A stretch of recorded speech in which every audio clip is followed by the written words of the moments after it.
మేడారం మహాజాతర వైభవంగా ముగిసింది. చివరి రోజు సమ్మక్క సారలమ్మ వనప్రవేశం చేశారు. ఆదివాసీ సాంప్రదాయాలతో అమ్మలను వనప్రవేశం చేయించారు గిరిజన పూజారులు. సమ్మక్క సారలమ్మతో పాటు పగిడిద్దరాజు, గోవిందరాజుల వనప్రవేశం చేశారు. 4 రోజుల మహాజాతరలో 1,40,00,000 మందికి పైగా భక్తులు అమ్మలను దర్శించుకున్నారు.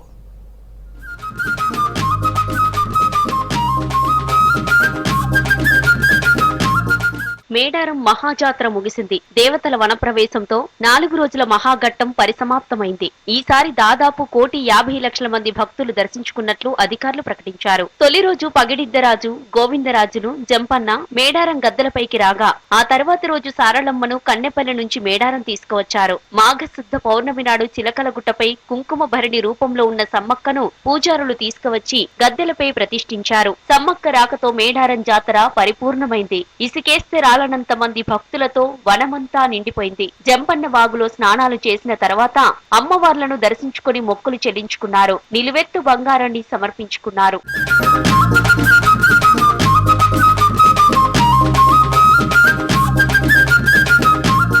శుక్రవారం రోజు 4 వనదేవతలు భక్తులకు దర్శనమిచ్చారు. చివరి రోజు అమ్మల వనప్రవేశ కార్యక్రమం అట్టహాసంగా కొనసాగింది. ముందుగా గద్దెల వద్ద ప్రత్యేక పూజలు చేశారు. ఆదివాసీ సంప్రదాయాలతో అమ్మలను వనప్రవేశం చేశారు గిరిజన పూజారులు. సమ్మక్క సారలమ్మతో పాటు పగిడిద్దరాజు, గోవిందరాజులు వనప్రవేశం చేశారు. సమ్మక్కను చిలకలగుట్టకు తీసుకెళ్లారు పూజారులు.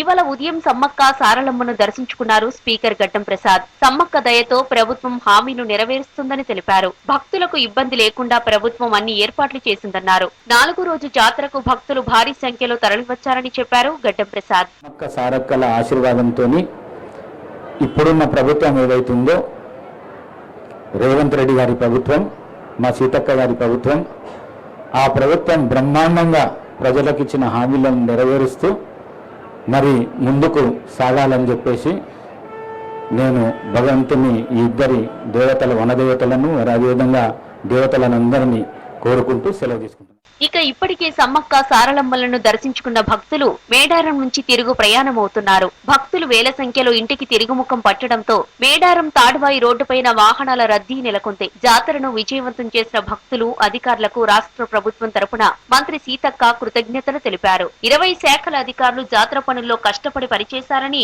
భక్తులకు ఇబ్బంది లేకుండా కృషి చేశారని అన్నారు. దాదాపు 1,35,00,000 మంది భక్తులు అమ్మవార్లను దర్శించుకున్నారని చెప్పారు మంత్రి సీతక్క. మరి ఒక చిన్న గ్రామంలో ఒక 10-12 కిలోమీటర్ల వైశాల్యంలోనే 4 రోజులలో 1,35,00,000 నుంచి 40,00,000 వరకు 1,35,00,000 నుంచి 40,00,000 వరకు మాకు మధ్యాహ్నం వరకు వచ్చినటువంటి మరి సిసి కెమెరాలు కానీ ఇతరత్ర ఫుటేజ్ల ద్వారా మా అధికారుల నుంచి వచ్చినటువంటి సమాచారం. బస్సులు కూడా పూర్తి స్థాయిలో దాదాపుగా 6,000 బస్సులను మనకు అందించడం జరిగింది. ఆర్టీసీ దాదాపుగా నిన్న సాయంత్రం వరకు 10,000 ట్రిప్పుల బస్సులు నడిచినట్టుగా కూడా మాకు కొంత సమాచారం ఉంది. జాతర కోసం ఆర్టీసీ దాదాపు 6,000 బస్సులను కేటాయించిందని, 12,000 ట్రిప్పులను నడిపిందని చెప్పారు మంత్రి సీతక్క. జాతరకు వచ్చిన భక్తుల్లో కొంతమంది తప్పిపోయారని, వారిని గుర్తించి కుటుంబ సభ్యులకు క్షేమంగా అప్పగించామన్నారు. ఈ నెల 26వ తేదీ సోమవారం నుంచి మేడారంలో 10 రోజుల పాటు పారిశుద్ధ్య పనులు నిర్వహిస్తారని చెప్పారు మంత్రి సీతక్క. ఇందుకోసం దాదాపు 4,000 మంది కార్మికులను నియమించామన్నారు. మీకు తెలుసు, గతంలో వచ్చినటువంటి వరదల మూలంగా మేడారం అంతా కూడా వరదలతో ముంచెత్తి అన్ని పాడైపోతే వాటిని రిపేర్ చేసుకోవడము, నేషనల్ హైవేని స్పీడప్ చేసుకోవడము, ఉన్న రోడ్లను మెయింటెనెన్స్ చేసుకోవడము, కొత్త రోడ్లను క్రియేట్ చేసుకోవడము, ఇవన్నీ కూడా మేము వీలైనంత వరకు బెటర్ సర్వీస్ ఇవ్వడం కోసం మంచి దర్శనాలు జరగాలని వారందరికీ కూడా పేరు పేరున హృదయపూర్వక నమస్కారాలు, ధన్యవాదాలు తెలియజేస్తా ఉన్నాను. అదే కాకుండా ఈ జాతర స్టార్ట్ అయినప్పటి నుంచి కూడా మరి రాష్ట్ర ప్రభుత్వం నుంచి ఎండోమెంట్ మినిస్టర్ గారు, అదేవిధంగా మన ట్రాన్స్పోర్ట్ మినిస్టర్ గారు సందర్శించి వారి యొక్క సహకారాన్ని అందించి మొత్తంగా 4 రోజుల పాటు మేడారం జాతర కన్నుల పండువగా సాగింది. ఈ అనుభవాన్ని దృష్టిలో పెట్టుకుని 2026 జాతరకు సమాయత్తమవుతామన్నారు సీతక్క. తిరుగువారం జాతర అయిపోగానే రివ్యూ నిర్వహిస్తామన్నారు.